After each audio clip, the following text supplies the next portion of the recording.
I was still able to pay for groceries, utilities, rent, and even started to pay off my debt while setting money up for the future. In fact, I would describe that yo as living on a limited income. Fortunately, things finally got better. It took a while, but I eventually rose through the ranks of my organization. Considering that I received very little assistance, I'm proud of how far I've gone and am now in a rather comfortable posture. Unexpectedly, my mother discovered that I earn a good living even though we haven't spoken for many years.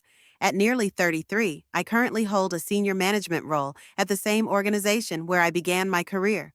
About 4 months ago, I got a big promotion, but I wanted to keep it a secret, so only a select few individuals knew about it. To thank my uncle for co-signing my loan back when I was having trouble paying for college, I did inform him. According to what I understand, he just met my mom and Harry at a family get-together and urged her to get in touch with me to congratulate me on my success. Even though I'm sure he meant well, it didn't work out because she didn't even get in touch with me to offer me congratulations. In the end, my mother learned about it and recently visited my home with Harry, insisting on talking to me. I should note that I haven't spoken to her since I started college. I blocked her everywhere and left her out of my life after graduating since I didn't think there was any use in hoping she would change her mind. She didn't appear to be negatively impacted, and to be honest, I doubt she even noticed. Only my grandparents, who were aware that I disliked discussing my mother, were in contact with me, and they steered clear of the subject. I didn't really stay in touch with my uncle either, so I was unaware that my mom and Harry had been having financial difficulties for a few years.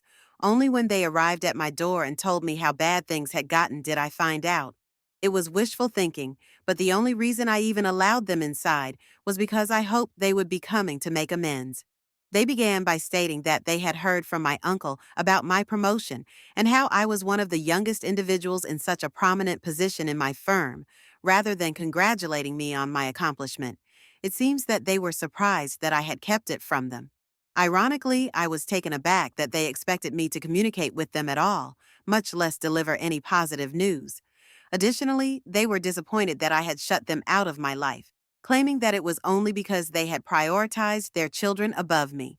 They maintained that I should have been old enough to comprehend their rearranged priorities and not harbor resentment as a teenager. They said that I should have supported their decisions rather than going in with my grandparents. I'm not even sure why they thought I would agree with their choice to expel me from the house. They tried to gaslight me into thinking that I was the bad guy for being angry that they had ejected me so they could spend time with their children alone, but that's how they began our reunion after all these years. They talked about how tough the past several years had been for them, without even giving me a chance to explain my side of the story.